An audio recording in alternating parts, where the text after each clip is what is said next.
हम लोग पीयूसीएल छत्तीसगढ़ की तरफ से एक फैक्ट फाइंडिंग टीम आई है जो यहाँ पर इस चीज़ की जांच करने आई थी कि 2 बच्चों की मौत हुई थी क्योंकि वो एक जो मोटार शेल है उसके साथ खेलते हुए जो एरियल फायरिंग में डाला जाता है उससे खेलते हुए यहाँ पर मरे थे। लक्ष्मण और बोटी नाम के 2 बच्चे और उनकी मौत इसलिए हुई क्योंकि पुलिस द्वारा जो फायरिंग की जाती है एरियल गन से उसके जो शेल्स हैं वो वहाँ पड़े हुए थे और कुछ लाइव शेल्स जो थे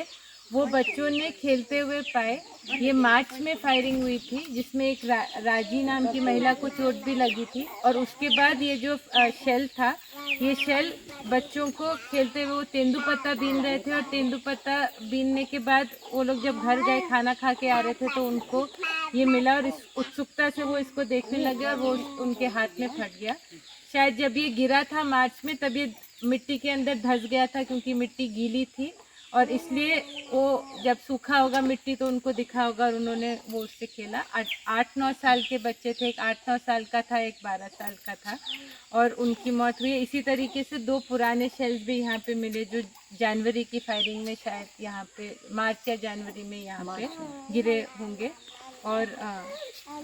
घर उसका है रमेश ओयाम का घर में है जहाँ रमेश ओयाम को भी एक बार नदी के पास उसको भी मार दी है पुलिस के द्वारा और कह रहे हैं कि क्रॉस फायरिंग है लेकिन इसकी भी जांच अधूरी है। और वैसे राजे ओयाम को भी मार गिराए हैं मतलब वो जो घायल कर दिए हैं। और राजे बहन भी यहाँ है कहीं आई हुई है राजे बहन। तो ये है राजे बहन ये देखो ये राजे बहन है। ये मार्च महीना में उसी समय के सब फेंका हुआ चीज़ है तब तक यहाँ से कोई पुलिस ने नहीं उठाया ना किसी तरह को नहीं। ये है एक पड़तब इधर गोली लगा है इधर बड़े मुश्किल से राजे ओयाम ठीक हो के आज अपने गांव पर पहुंची है। तो इस तरह से चीज़ें यहाँ लगातार हो रही हैं इसको रोकना ही होगा कि कैसे भी करके। और दूसरा ये जो लगातार बोला जा रहा है कि ड्रोन के द्वारा या आरसीएल या आरपीजी फायरिंग से जो गाँव में जिस तरह का फायरिंग हो रहा है जो अपनी ही जनता के खिलाफ फोर्स इस तरह का मतलब एरियल फायरिंग यूज़ करना अपने आप में गलत है। और पुलिस बार बार बोलती है कि इस तरह की फायरिंग नहीं हो रही पर ये आपके सामने सबूत है कि इस तरह की फायरिंग हो रही है और ये वो शेल्स हैं। कलेक्टर के द्वारा ये कहा गया है, प्रेस रिलीज निकाली गई है कि ये बच्चे आईईडी ब्लास्ट में मरे हैं पर यहाँ पर ये देख के और जो गांव वाले बता रहे हैं ये क्लियर है कि ये आईईडी ब्लास्ट का नहीं है, ये पुलिस द्वारा जो आरपीजी फेंकी गई है उसके मतलब आरपीजी का या जो भी जो एरियल फायरिंग से जो ये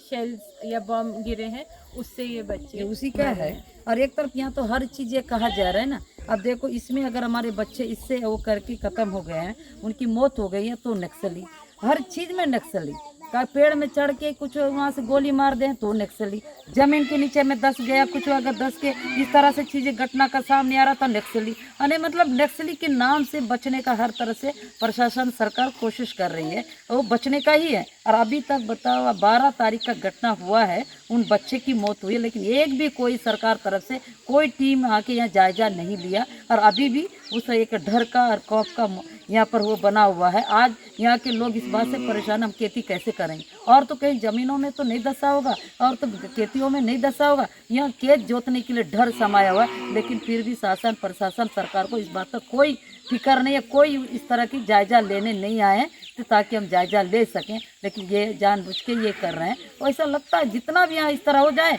बोलना नक्सल के बम से नक्सल ने डाल रखा है नक्सल ने ये किया है उसकी इससे मौत हो गई है। ये बस अपने आप को बचने का एक बहुत अच्छा जरिया बना और नक्सल का एक नाम हर गोली के निशान में नक्सल इस तरह पुटे तो नक्सल कहीं से कुछ हमारे बच्चे माँ चाहे बहन हर कोई की मौत हो जाए नक्सलाइट का ही नाम आके इनको बच रहा इतना मानवता का यहाँ आनंद हो रहा है। इस पूरी घटना में खासकर ये बच्चों की मौत को लेके ये भी सवाल उठता है कि अगर हम बोलते भी हैं तो नक्सल और सरकार के बीच में सुरक्षा बलों के बीच में जो